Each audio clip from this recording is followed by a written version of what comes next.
आमदार शरददादा सोनवणे दादा खरं तर हे तुम्ही तुमच्या नावापुढं या तालुक्यात आल्यानंतर लावून घेतलं आहे, त्याचं तुम्ही गॅजेट केलं. हे दादा शब्द फक्त तुमच्या नावापुढं लावणे इथपर्यंत बरे आहे, पण खूप दादागिरी करून ज्या पद्धतीने तुम्ही तालुक्यात गेल्या काही वर्षामध्ये वागताय, समीरने शब्द वापरला नाही पण तो जाणीवपूर्वक शब्द वापरतो की हा एवढा माज बरा नाही आहे. ही शिवजन्मभूमी आहे, ही शिवजन्मभूमी अनेकांचा माज या ठिकाणी जिरवते. 2014ला आपण जेव्हा पहिल्यांदा आमदार झालात त्या तालुक्याने आपल्याला ज्या पद्धतीने आपण लोकांच्या सुखदुःखात गेलात, लोकांच्या दशक्रियात गेलात, तर आम्ही सगळे पत्रकार किंवा तालुक्यातले अनेक लोक आजही म्हणतात की तुम्ही दशपिंडाचे आमदार होता.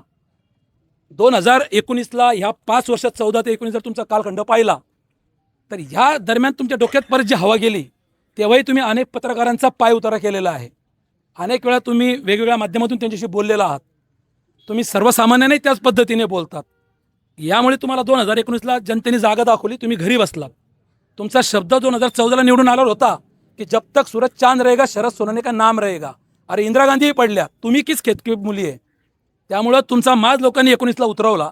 24ला तुम्ही आलात, काय राजकीय परिस्थिती होती सगळ्यांना माहिती आहे. आलात तर त्याचा उपभोग घ्या, तालुक्याचं कल्याण करा. आज तालुक्यात फिरता येत नाही, तालुक्यातली परिस्थिती काय. पर्यटन तालुका महाराष्ट्रातला पहिला घोषित झाला आपला जुन्नर तालुका, आणि आपण शिवजन्मभूमी म्हणतो. तुम्ही स्वतःला शिलेदार म्हणवता आणि काय आज तालुक्याची वाट तुम्ही लावून ठेवलेली आहे. आणि याचं खापर तुम्ही या पत्रकार बांधवांवर फोडणार काय. तुम्ही सांगतात की हे टोळी आहे यूट्यूबर्स. अरे आजच्या या निषेध मोर्चामध्ये तुम्ही पाहिलं, ज्येष्ठ पत्रकार आंबेगावमधून आमचे मित्र डी के वळसे पाटील आलेत, सचिनजी कांकरे आलेत, संतोष भाऊ आहेत, त्याच्यानंतर अशोक आहेत, सगळेच आनंद कांबळे सर आहेत, सगळे ज्येष्ठ या ठिकाणी उपस्थित आहेत. कोणती लोक तुम्हाला पाहिजे, कसे पत्रकार तुम्हाला पाहिजे, आणि पत्रकार कोण हे ठरवणारे तुम्ही कोण.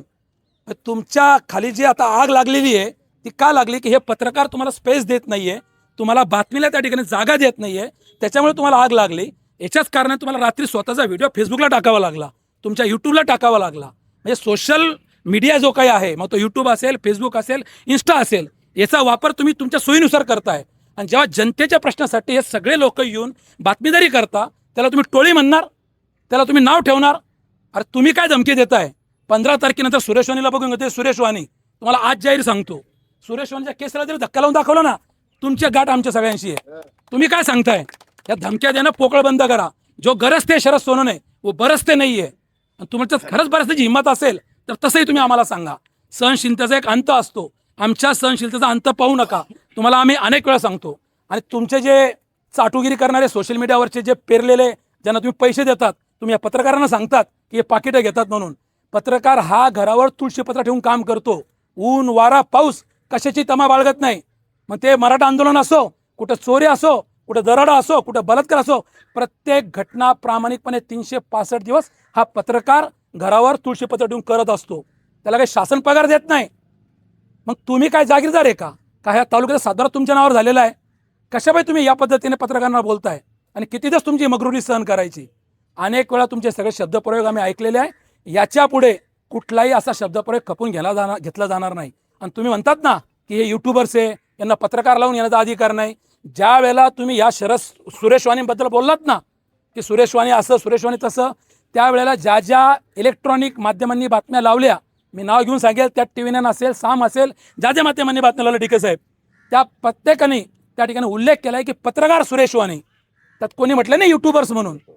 तुम्ही कोण ठरवणार आहे की हे यूट्यूबर्स बोगस आहे म्हणून. अरे आम्ही जर बोगस असू, जिल्हाधिकारी बसलेले आहेत ना, यंत्रणा बसलीत ना, तुम्हाला कोणी अधिकार दिला. त्यामुळे तुमची ही शहाणपणाची जी काही दडपशाही तुम्ही या तालुक्यात प्रत्येकावरती राबवताय, त्या ठिकाणी दाखवताय, ही बंद करा.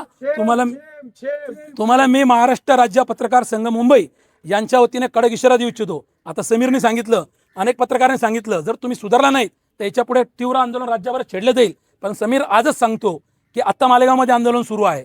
पत्रकार संघटना शांत बसलेल्या नाही. जालन्यामध्ये आंदोलन सुरू आहे, अमरावतीत आंदोलन सुरू आहे. माझं या निमित्ताने या शासनाला, प्रशासनाला आम्ही आता जे काही ठिकाणी निवेदन देणार आहे, त्याच्यातून एकच मागणी आहे की शरद सोनवणे यांच्यावरती त्या ठिकाणी सुरेश वाणी आमचे ज्येष्ठ पत्रकार यांना धमकावल्या प्रकरणी धमकीचा गुन्हा त्या ठिकाणी दाखल झाला पाहिजे. खोटे नाटे गुन्हे पत्रकारांवरती दाखल करतात, खंडणीचे गुन्हे दाखल करतात. आणि तुम्ही ज्या वेळेला पत्रकारांना धमकी देतात, तुमच्या शेजारी DYSP बसलेले असतात, PI बसलेले असतात, तहसीलदार बसलेले असतात, प्रांत बसलेले असतात. कोणाची वाट पाहते प्रशासन गुन्हे दाखल करायला. तात्काळ या ठिकाणी त्या ठिकाणी गुन्हा दाखल झाला पाहिजे शरद सोनवणे यांच्यावरती.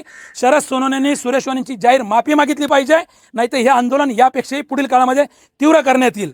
या निमित्ताने मी जे काही आमचे जुन्नर, आंबेगाव, खेड, शिरूर, पुणे जिल्ह्यातून अतिशय कमी वेळामध्ये फक्त मेसेज गेले, कॉल गेले आणि मोठ्या प्रमाणात हे सगळे पत्रकार बांधव या ठिकाणी उपस्थित राहिलेत.